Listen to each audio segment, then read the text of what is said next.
Let's look at our various listen tools. First, we need to learn their names and icons. The Listen tool, which has Listen written on the tool. The Pause tool, which has an icon of 2 vertical bars. The Stop tool, which has a square as the icon. The Resume tool, which has an arrow tip as the icon. The Skip Backwards tool has 2 arrow tips pointing to the left as the icon.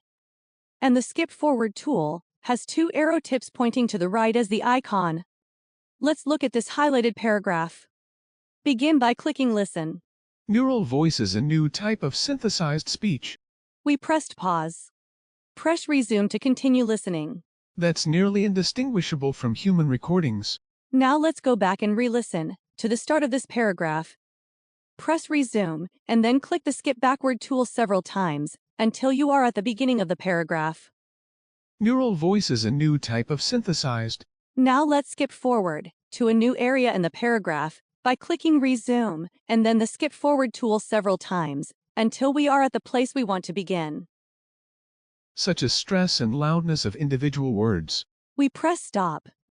Now you know how to use all the Listen tools.